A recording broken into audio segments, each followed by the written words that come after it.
Men of War Assault Squad 2 and Gates of Hell Ostfront are both titans of the World War II real-time strategy genre, and I know you're not all into strategy games, but if you want an immersive and seriously detailed World War II experience, these are the games to play. What started as a monthly game of poker between friends who appreciate World War II and strategy games in general soon descended into a bitter debate as poker chips, half-eaten nachos, and even a neighbour's cat became innocent victims caught up in the crossfire. Whether it be first-person shooters or strategy games, the World War II setting brings out the passion of historic and strategic gamers alike. This passion was on full display when Gary, half-eaten pizza spitting out of his mouth, accused Gates of Hell Ostfront of being no more than a glorified DLC. While Michael asserted that Men of War Assault Squad 2 is outdated and Ostfront is simply the superior game, while spilling half of his beer over the floor. Some say Gary and Michael are still fighting to this day, while their friends politely wait for them to either fold, call, or raise. But is Ostfront better than Assault Squad 2? Today, we settle this, and we will settle it in the most gentlemanly way possible. In spandex. Lots and lots of spandex. Move over Hulk Hogan. It's time for the Sherman Firefly to chokeslam the Panzerkampfwagen. The rules are simple. A weary yet experienced Assault Squad 2 in one corner will take on the young upstart Ostfront in the other. Influenced by a top trumps style comparison of their various attributes, they will beat the living shit out of each other until only one remains standing as the victor. And we may even see a cameo appearance from the yet-to-be-released Men of War 2.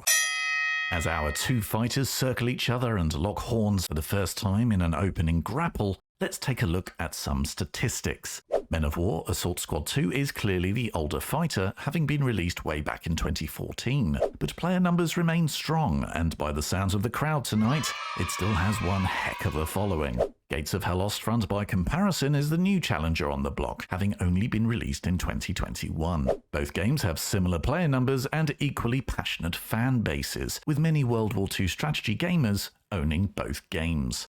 After several opening grapples and attempted arm twists, it's plain to see how similar these two fighters are, both visually and in their style. However, the first obvious difference between the two is the number of factions. Men of War Assault Squad 2, the veteran, has an impressive selection of 5 factions to choose from: the United States, the Commonwealth, the Soviet Union, Germany, and Japan, offering a global view of the Second World War, including an array of equipment, vehicles, and locations, whereas Ostfront starts with only 2 on the Eastern Front, with a third locked behind a paid-for DLC. As the fighters continue to grapple, Assault Squad 2 uses this numerical advantage to gain the initiative, with a swift kick to the stomach followed by a headlock before inflicting a devastating DDT on Ostfront. The young upstart was not expecting that from the old boy and is laying temporarily stunned on the floor, and it looks like Assault Squad 2 is only just getting started. He begins to circle the downed Ostfront, lining up the next move, full of confidence as he knows that blowing up buildings is some of the most fun you can have in Assault Squad 2, whereas Ostfront might let your tank run over a wall, with further building destruction locked behind a paid-for DLC. Once again, Assault Squad 2 has the upper hand as he lines up a huge leg drop on the already downed Ostfront to devastating and crunching effect. Half the crowd goes wild, while the other half are starting to question their initial overconfidence in Ostfront. Already though, Assault Squad 2 is beginning to tire, and as Ostfront rises to his feet, as fresh as a daisy, Assault Squad 2 knows he needs to finish this fight quickly if he's going to win. Circling each other once again with the occasional grapple and arm twist, each fighter sizes up the other while looking for an opening. Ostfront has the hint of a wry smile as we look at building defenses, and more specifically, trenches. Assault Squad 2 desperately attempts to grapple Ostfront as he knows what's coming. You simply cannot build trenches in Assault Squad 2, it's just not in the game. Whereas Ostfront can build trenches all day long in a network of defenses. So with superior speed and a quick switcheroo, Ostfront grabs Assault Squad 2 round the waist to deliver his first blow of the match. lifting Assault Squad 2 off the ground in the suplex to end all suplexes. Both come crashing to the ground, with Assault Squad 2 visibly worse off, as Ostfront instantly rises to his feet to showboat to the crowd. We've got several boos ringing out, but that one fired up the Ostfront crowd for sure. Assault Squad 2 begins to stir, but Ostfront is by no means finished, as the graphics on this game are simply superior.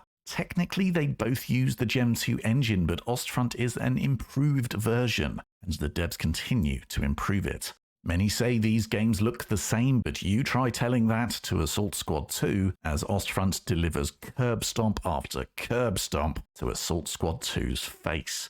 Technically, after the opening exchanges, they're two apiece, but right now, I don't think Assault Squad 2 is feeling that way. Pressing the advantage, Ostfront goes for the first pin of the match, but Assault Squad 2 manages to kick out before the second count.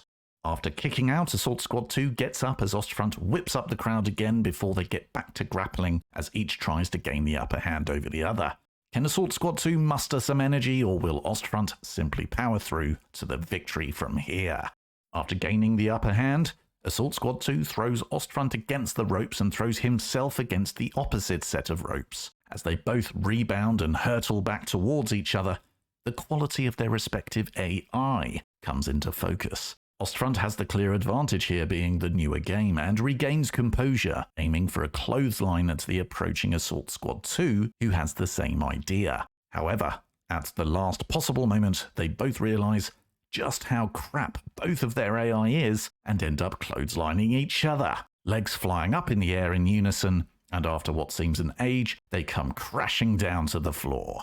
It's difficult to tell who came out worse from that. Ostfront may well have the superior AI, but with soldiers getting shot while standing next to a trench when they were told to take cover in it in both games, neither fighter came off lightly in that exchange.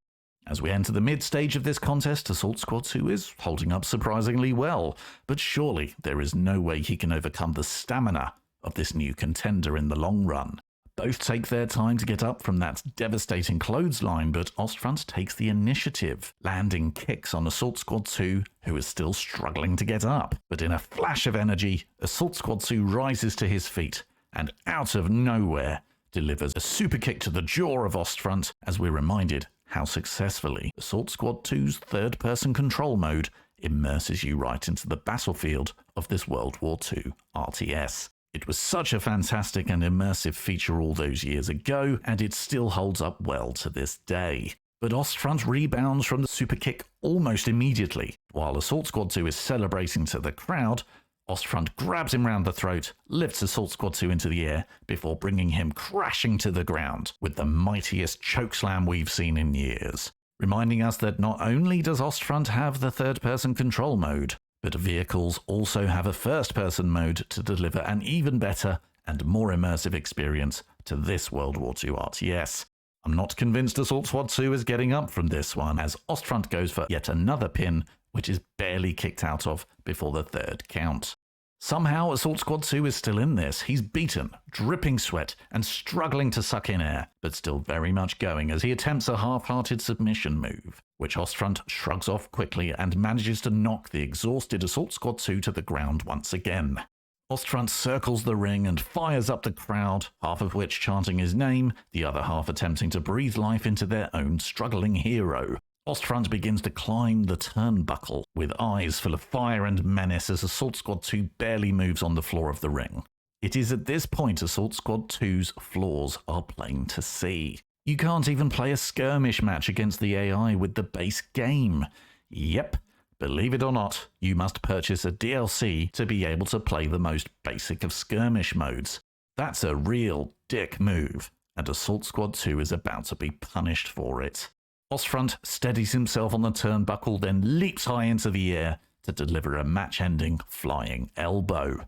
But while Ostfront seemingly suspends in mid-air, we mustn't forget that to even play Ostfront, you must first purchase Call to Arms, a game you may have absolutely no interest in. So at the last moment, Assault Squad 2 moves to the side, but only just enough to avoid the worst of the flying elbow. A glancing blow is still enough to knock Assault Squad 2 sideways, but Ostfront takes a heavy fall, leaving both fighters rolling around on the floor even Ostfront showing signs of fatigue. Whatever happens now, this match is going to end soon. Surely, neither of them have much left to give. At this point, both fighters are slowly crawling to the side of the ring to grab onto the ropes. Neither look like they can get up, but slowly, very slowly but surely, they both rise to their feet on opposite sides of the ring. They've got nothing left, but the crowd urge them forward, slowly marching towards each other until they're nose to nose. After what seems an eternity, Ostfront finds the energy to deliver the first blow, a simple but powerful chop to Assault Squad 2's chest that must have felt like a hammer blow at this point, as Ostfront has the dynamic campaign that there is simply no response to.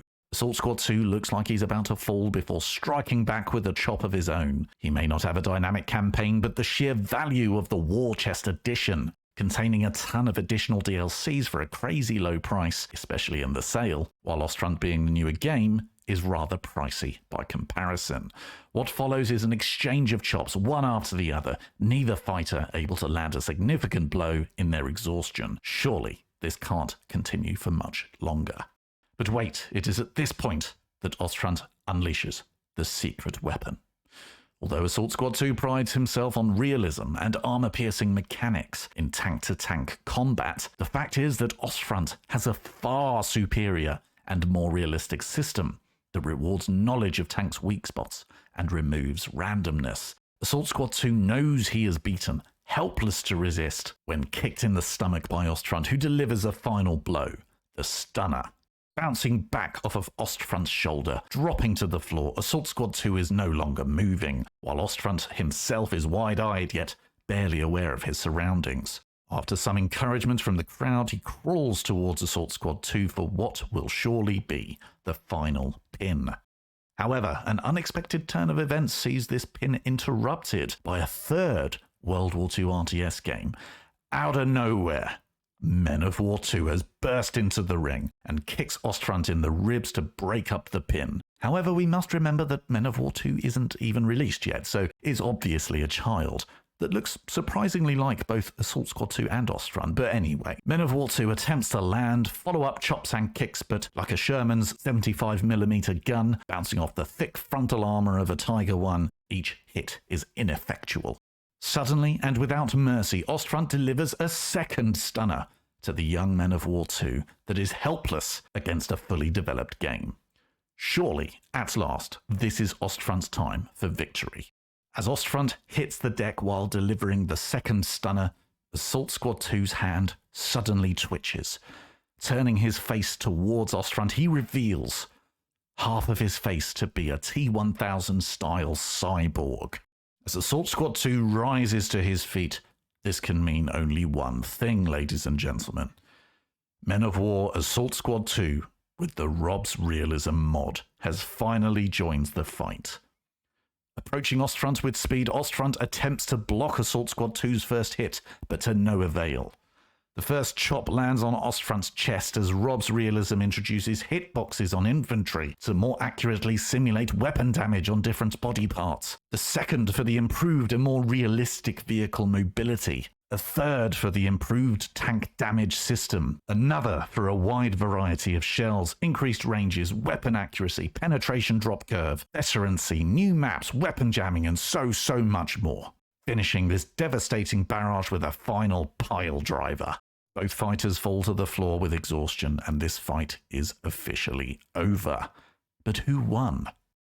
As the dust settles from that furious exchange, all three fighters can be seen playing catch with baseball mitts. Assault Squad 2 clearly the father figure, Men of War 2 being the son, and Ostfront some sort of weird cousin. It seems all fighters have agreed to bury their differences. Even though Ostfront was clearly stronger, they've agreed that peaceful cooperation and coexistence alongside each other is far more productive than fighting. After all, it's okay for there to be more than one World War II real-time strategy game. And we're kinda lucky that such a niche of the gaming industry has several viable choices that gamers are passionate enough about to debate in the first place. As our fighters walk hand in hand into the sunset, they look up and notice a small figure high up in the stadium. In a director's box, they think they see light glint from a smile. Men of War 2 says, "Who's that, guys?" Ostfront and Assault Squad 2 know exactly who it is, but they remain silent and exchange a knowing look before continuing out of the stadium onto a bright future. Which do you prefer? Let me know in the comments below. See ya.